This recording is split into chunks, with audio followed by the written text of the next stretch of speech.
From Kansas State University, this is Agriculture Today. Eric Atkinson with you. And joining us first today from the Kansas Crop Improvement Association, Eric Fabrizius. He'll talk about wheat seed quality issues resulting from adverse harvest time conditions this summer, in part because of wheat head scab disease.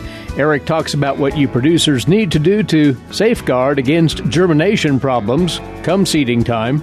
Then, from the Kansas Agriculture in the Classroom program, Diane Paukstelis provides an update on that program's efforts to promote agriculture themes in public education as another school year gets underway. And later on this week's K-State Horticulture segment, Raymond Cloyd addresses the explosion of bagworms we're seeing on landscape ornamentals. All that and more right here on Agriculture Today.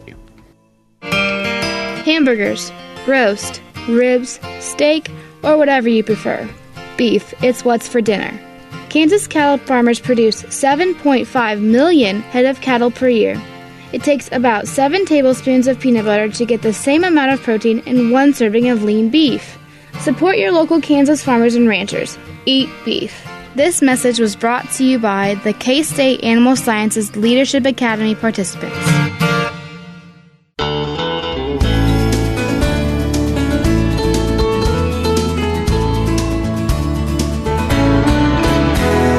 You're tuned in to the K-State Radio Network. As always, we're glad to have you along for Agriculture Today. Well, coming out of this past wheat harvest in Kansas, some questions, maybe even doubts, frankly, have emerged about the quality of seed wheat that resulted from our harvest because of the delay in the harvest itself and some of the associated factors that affected the quality of the crop coming in. We've brought by now from the Kansas Crop Improvement Association, the seed laboratory manager with the KCIA, based here at K-State, Eric Fabrizius, to talk of what he's seeing in the lab and share some thoughts with you wheat producers on what you should be contemplating right now in regard to seed quality going into fall planting. And in fact, your laboratory is suffering the ill effects, Eric, of the lateness of the harvest, for that's pushed back your operational calendar some, has it not? Oh, very much so. We are definitely feeling the effects of a late harvest and people being able to get their seed lots out and actually get to cleaning on them and sampling and testing. So we're doing a high volume right now, and we expect that to continue for another three to 4 weeks for sure, probably. Right. Well, one of the issues with the crop this year that's getting quite a bit of discussion was the outbreak of head scab disease, or Fusarium head blight, in wheat in the central part of the state. That can have a direct influence on seed quality, can it not? Yes, it can be very, very significant. Highly reducing the germination. We're seeing some stuff coming in that we're, turning around germs that are probably, we've seen some things as low as into the 40s. More commonly, we're probably running in the upper 60s and some 70s where the infection is the worst. Other thing, there's a lot of samples that we see some amount of infection, and in a given normal year, our average germination on clean certified seed is probably 97-98%. We're probably running more down in the 90 to 92 range as an average, and we are having some folks that are struggling with their certified lots that they're needing to do some work with them to get them up to the germination requirement that we have for Kansas certified seed. So is it a matter of losing test weight in a given stand because of blight? A lot of times there is a bit of a correlation between having Fusarium and having lower test weights because of the significance of the infection is visible in the seed a lot of times, in that you have what we refer to as a tombstone kernel. It's very white and chalky and shriveled looking, very different than your typical normal healthy seed. And because of that, they are oftentimes lighter, and you do tend to have some lighter test weights as a whole with a seed lot. However, in looking at the stuff we've been getting in this year, it's actually not quite as good a correlation as I would have expected, with having some 60 plus test weights, but still having a fair bit of infection in them. There are steps you can take when you have a seed lot that has infection. The number one thing is to get a really good cleaning on it, and that's not even sometimes just a air screen cleaner. A gravity table is almost essential if you're going to try and make seed out of something that's got some significant infection. Those tombstone kernels are primarily dead. And, as long as they're a part of the population of that lot, you're going to have a reduced germ. So it's very beneficial to get that seed over a gravity table and get those lighter tombstone kernels out. The important thing to know, though, is that those aren't the only infected kernels. You also have normal kernels that, they look fine, they're plump, they're colored, everything looks normal to them, but they do also sometimes have some light infection in the seed coat. And when we put them on a germ towel, basically I tell everybody it's a race. It's a matter, is the fungus going to win or is the seedling going to win?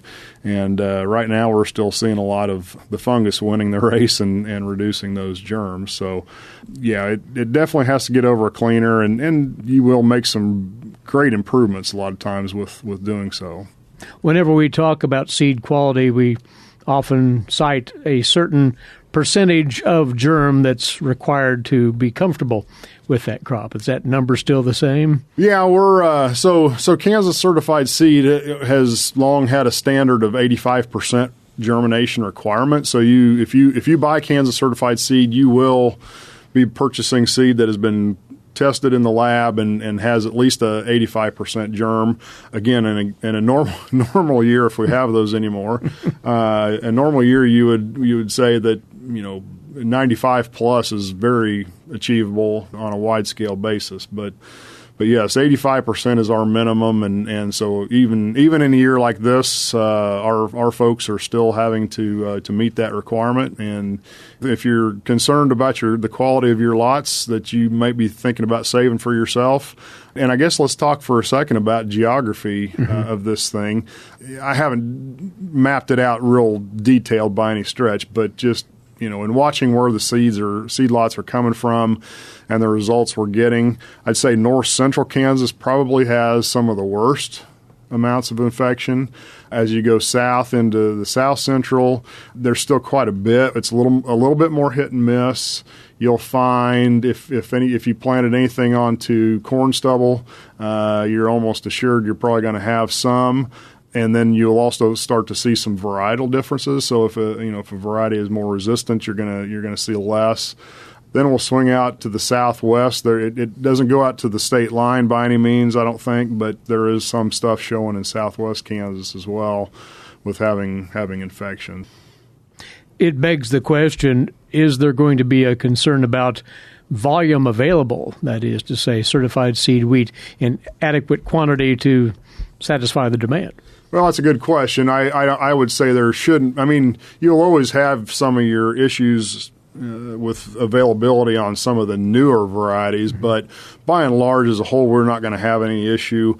I think there were some fantastic yields in a lot of areas, and there is a lot of, kind of the northwest type area, I guess you would say, that didn't have any real issues with the fusarium. So, and we've got great mechanisms for our growers to be able to move seed between themselves, which is, it's very common nowadays for, not everybody can grow all these varieties that we've got available. So it's pretty easy for them to move seed around between themselves. So I think, again, with the high yields in a lot of areas and stuff, we're going to have plenty of good seed available out there for folks to be able to purchase. Once again, certified seed obviously is tested.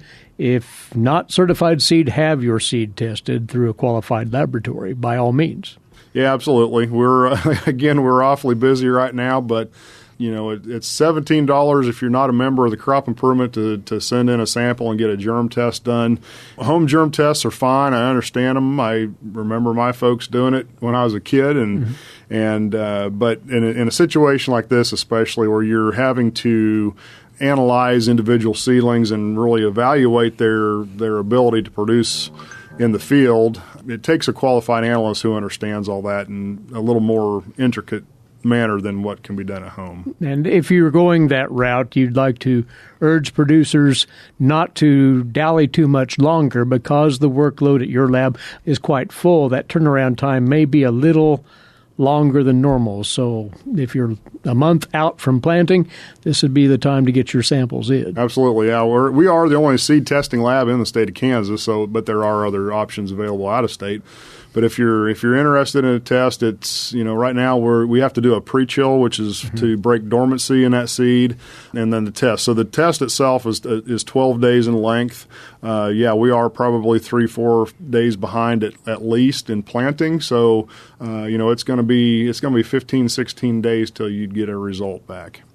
One last thing here, Eric, seed treatments. Are those advisable in helping assure good germination in these circumstances? Absolutely. I can give you a great example. We recently tested a seed lot that had a raw germ of 48%, and we put a fungicide on it in the lab and tested it again, and we were able to increase it clear up to an 88%. So doubled its germ, basically. Yeah, essentially put 40 points on it. That I wouldn't say that you should expect that. Please don't get me wrong. It's not always going to be that dramatic.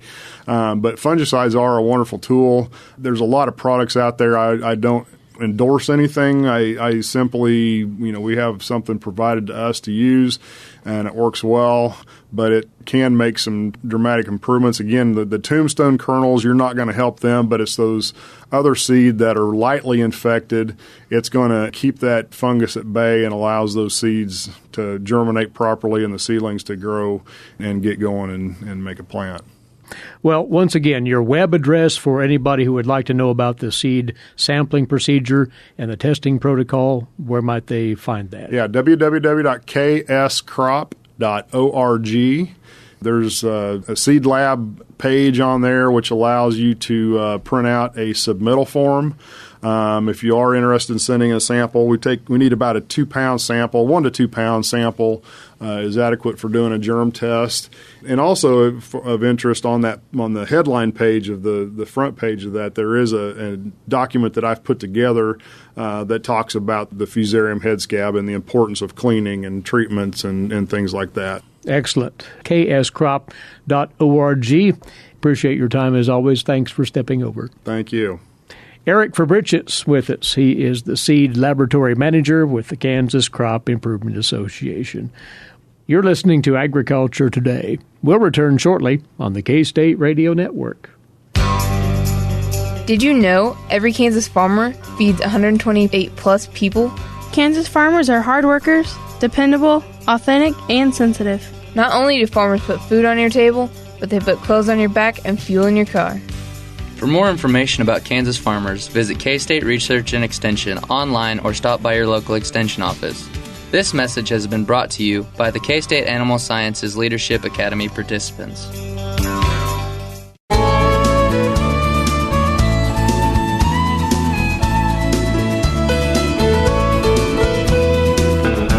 Agriculture Today is back now.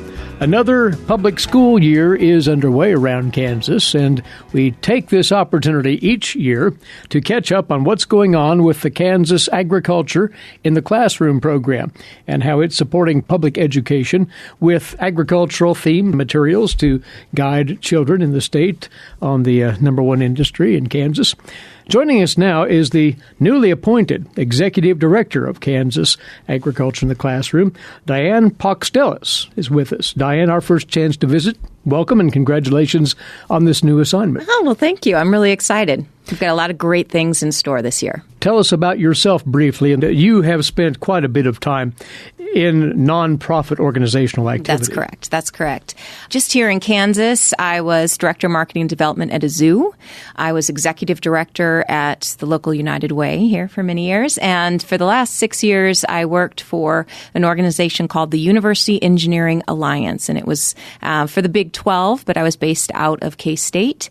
And it was a collaborative venture in nuclear engineering between all the engineering departments. Very good. And just recently, again, taking over as the Executive Director for the Agriculture in the Classroom That is where program. I am right now. It's very exciting. So, an interesting change of pace, isn't it? Well, everybody says that, but I feel like as an Executive Director, a lot of the skills are the same, regardless of the industry that you're in. So a lot of the things that we have been talking about the last several months, as I've gotten up to speed on what Ag in the Classroom really needs, very similar to things I've worked on in the past. So I'm implementing some things that have worked really well in the past for other organizations. I think they'll be great for KFAC as well.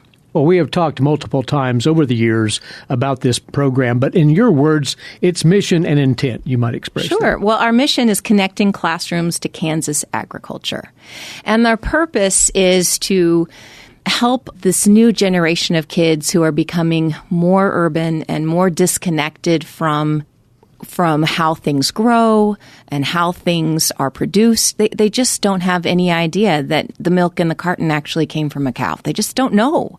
And it's just a gap in their knowledge. And so we are hoping by inserting agricultural concepts into the regular curriculum, it's not a whole separate class. It's just, if you're going to do a story problem in math, it happens to be about how much crop will yield per acre or per season. And it's a math problem, but it deals with agriculture. And so we're just trying to insert little bits and pieces in the curriculum. And the program keeps coming up with new ideas along that line all the time.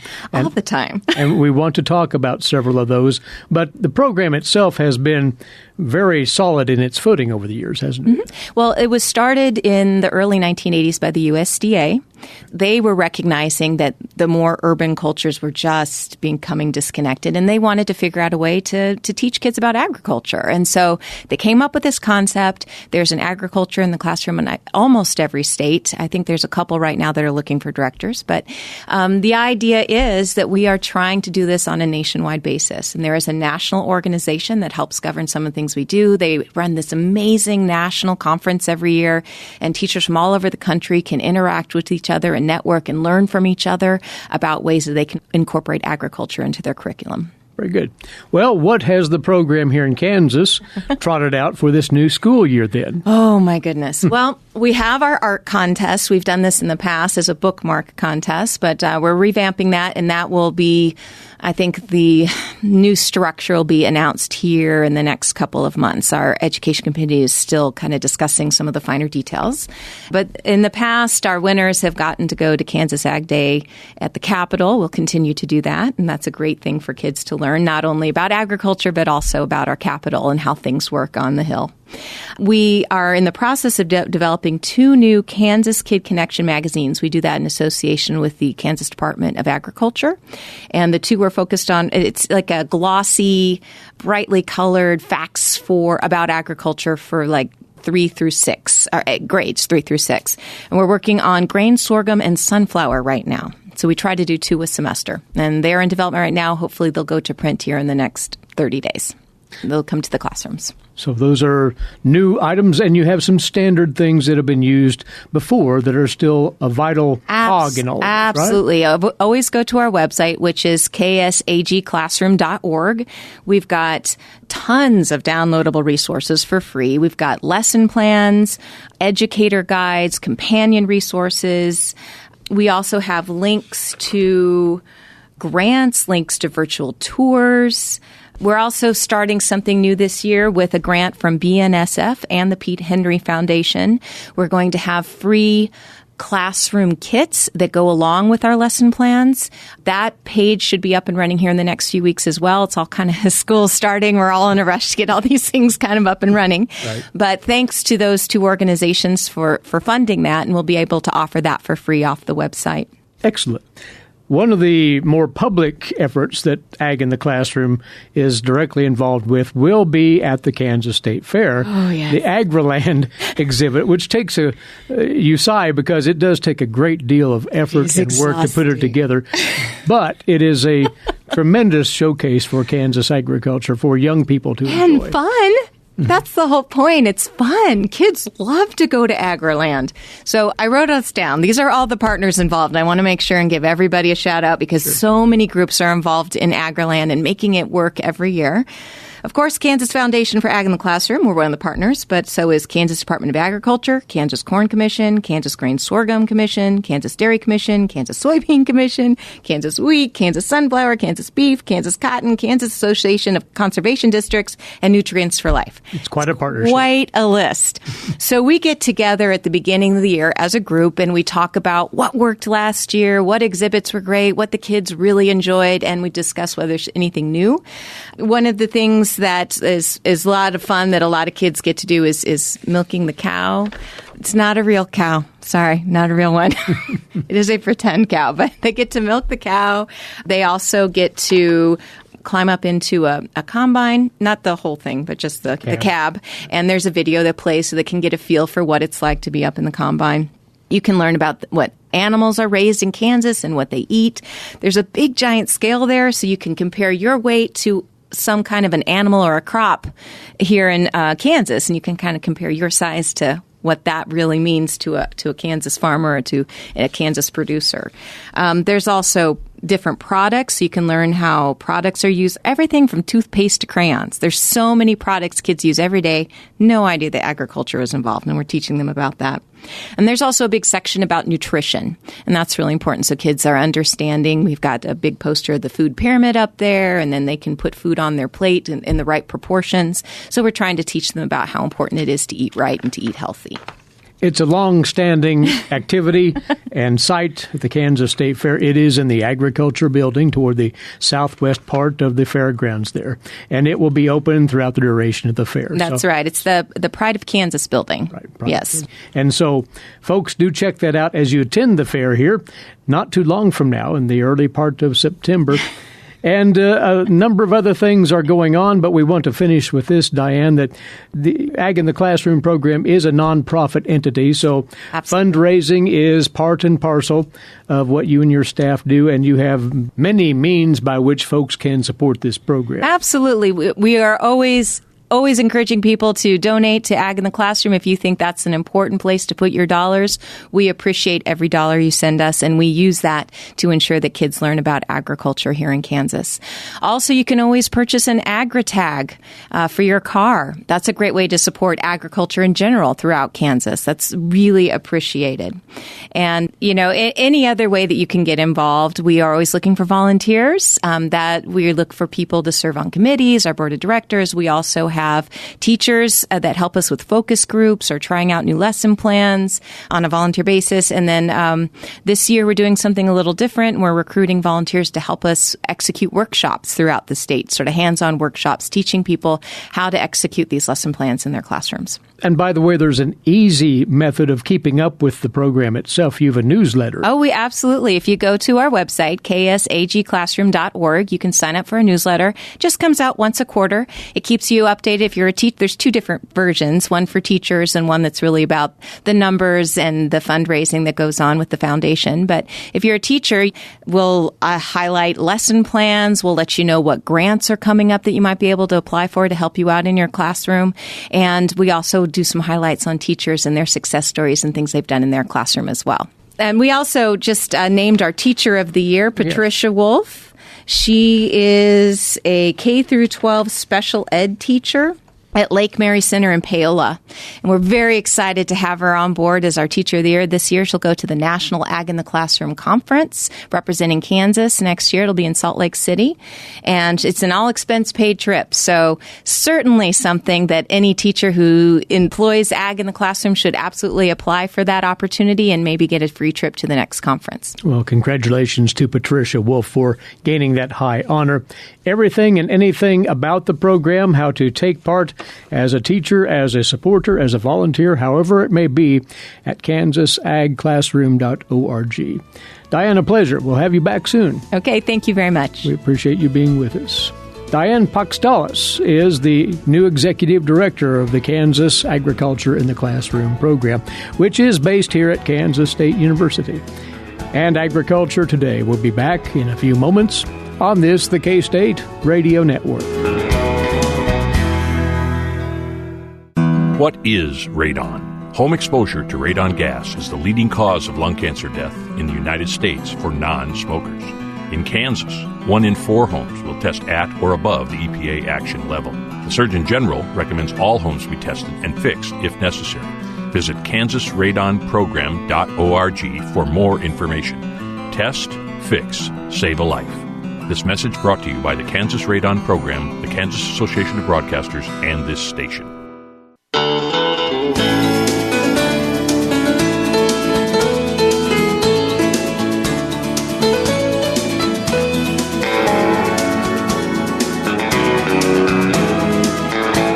In our 95th year of broadcast service to Kansas agriculture, this is the K-State Radio Network. Agriculture Today continues now. Eric Atkinson with you as we move on to today's agricultural news headlines, courtesy in part of DTN.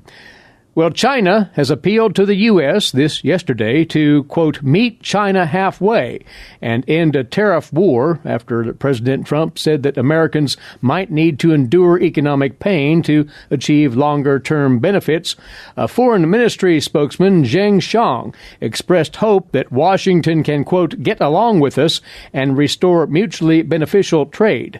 The U.S. is pressing China to narrow its trade surplus and roll back plans for government-led development of global competitors in robotics and other technologies. Beijing's trading partners say those plans violate its market-opening commitments. Talks last month in Shanghai, as you know, ended with no sign of progress. More talks are scheduled in Washington next month. The word is that China has offered to narrow its trade surplus by purchasing more soybeans and other U.S. exports, but is resisting pressure to discard its industry development plans. Officials from the USDA left an annual crop tour after receiving a death threat against one of its staff members. An administrator with the USDA's statistical department, Hubert Hammer, said yesterday that an employee was threatened on the pro-farmer crop tour. That's crossing 7 Midwestern states this week to estimate the size and health of the corn and soybean crops. As a precaution, says Hammer, we immediately pulled all of our staff out of that event. Federal Protective Services were contacted and are investigating that incident. The USDA said 15 of its staff members had been among the 125 participants on this year's crop tour. And the Center for Food Safety has asked a federal court to review the EPA's recent approval of the insecticide sulfoxaflor, according to a petition filed this week with the U.S. Court of Appeals for the Ninth Circuit in San Francisco. The group asked the court to set aside the EPA-approved new registrations and the recently restored previous uses for the insecticide, alleging that the EPA violated its duties and does not have substantial evidence to register new uses and amend existing uses. Sulfoxaflor is used to control insects such as sugarcane aphid in sorghum. The agency was ordered by a federal court back in 2015 to vacate the sulfoxaflor registration because of a lack of data on the effects on bees. Back in July, then, the EPA said it had enough data to show that sulfoxaflor is safe for humans and bees and had granted unconditional registration for new uses of sulfoxaflor on the transform and closer labels. The new uses include alfalfa and sorghum, also adding back cotton and soybeans. Couple of calendar items for you. The final Kansas Livestock Association K-State Ranch Management Field Day is set for later today. That will take place in Russell County near Dorrance at Rusty Acres, owned by Lyman and Rosemary Nuss. On that program from the Kansas Department of Agriculture, Emily Voris, on how cattle producers can get involved in the Secure Beef Supply Plan. From the Beef Cattle Institute here at K-State, Cassie Kniebel with an update on the Cattle Trace program, and K-State's Keith Harmony on controlling locust trees and yucca plants, also K-State's Walt Fick on issues surrounding Old World Bluestem. The program gets going with registration at 3 o'clock in the afternoon, and the beef dinner will conclude the program at 6:45. For more information on directions to this last K-State KLA Ranch Management Field Day, go to kla.org, again starting with registration at 3 o'clock this afternoon. And in collaboration with K-State, the Flickner Innovation Farm near Mound Ridge will host its first ever field day event tomorrow, highlighting current work by local producers, industry members, and K-State researchers on water conservation while improving water quality and soil health in farming activities. This will take place at different venues in the Mound Ridge area, experts speaking on a variety of subjects, including how to plant cover crops to combat weeds and methods of healing gullies, among other topics. The program starts at 8:45, ends around 1:30. Free lunch is on site, It'll begin just west of Mound Ridge along Arrowhead Road. Look for the signs there. Again, the Flickner Innovation Farm first ever field day taking place tomorrow starting at 8:45. Now it's on to this week's Kansas soybean update with Greg Akagi. Greg? Allison Railsback from Osage City joins us. She will be a senior at Fort Hays State University and also served as one of the summer interns with Kansas soybeans. And Allison, I'm sure it was a busy summer for you guys serving in the internship. Yes, it's been a great summer working with some great individuals, doing a lot of different things for the agriculture industry. What were some of the main responsibilities you had? So we first started off heavy with the Kansas Agriculture and Economic and Statistical Report that we gave to the Kansas legislators in D.C. It was a really great opportunity to see what agriculture has on the impact of Kansas, as well as the economic contribution it gives to us. Not only from your perspective as a college student, but seeing some of those numbers, I'm sure, kind of magnified the importance of what we do in Kansas agriculture. Oh, definitely. I think it was a really great opportunity because you might not understand how much impact it has, especially if you're from a small community, or you might just not see how big agriculture is on those scale. What other things did you do during the summer internship? We had the opportunity to go down to Tulsa for visit the Port of Catoosa for our corporate tour at the Commission and Association.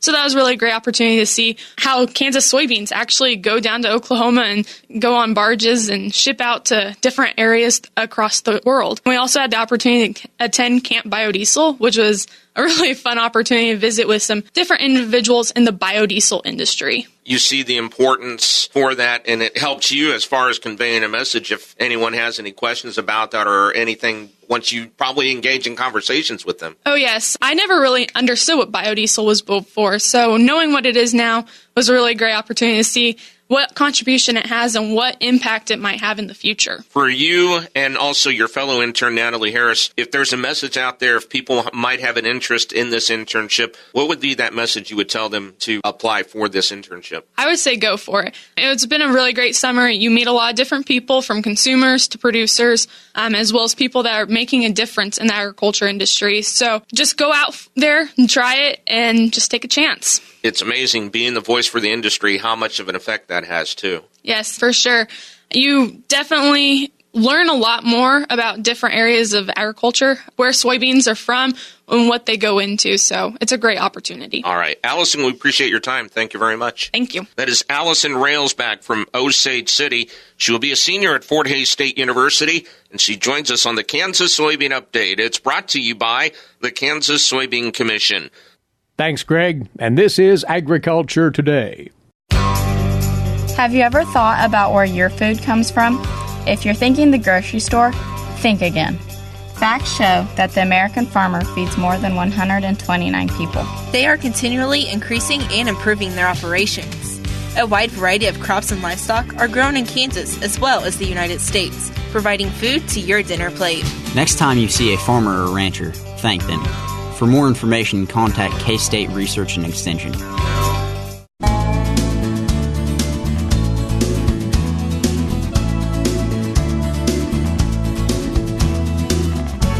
This Agriculture Today closes out with our K-State horticulture feature for the week. And Mike Side again is horticultural entomologist with K-State Research and Extension, Raymond Cloyd. Some of the regular cast of characters we'll cover today, and some other insects that have gotten after it in our lawn and garden areas of late. But let's return to one that just won't go away, Raymond, for this has been, as many folks know, a banner year for bagworms on our evergreens and other plants as well, which is really the point.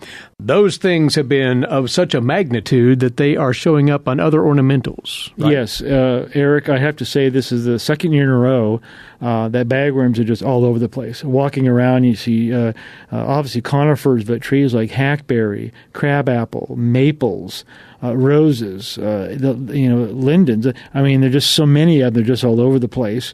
And right now, it's getting about too late to spray. I mean, and my assessments are they're getting into that brown-green cap stage. The male will pupate and then become a black moth.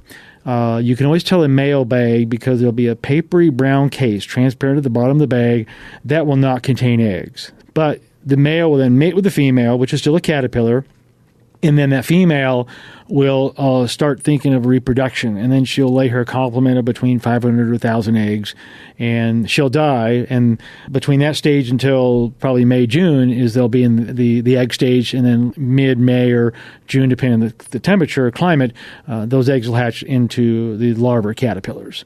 So right now, I really think in most cases, it's not really worth the effort to go out there and spray. The only thing you can do right now is hand pick. Mm-hmm. And there's some things you can do if you think of entertainment. If you grab a female, you can squish it, you'll get bagworm green guts. And right. And there's one. And if you paint the bags white or red, they're permanent Christmas tree ornaments for the remainder of the year. But really, I mean, people ask the question, is there anything I can spray to penetrate the bag? And the answer is no. Sure. Is there anything preventative I can do? No. You just have to wait until the eggs have hatched, the caterpillars are small, and go out with their typical dipel, BTK, and then also spinosad. And I tell you, if you get on it, Eric, like I've done, I had no bagworms this year. And that's the procedure I did last year was weekly sprays for spinosad, and it just took care of them. But that is in late spring, early summer, through latter part of May. Right, it's late May, early June. Now remember, again, everything was backed up, so people probably get a little caught off guard, and that's I can understand that.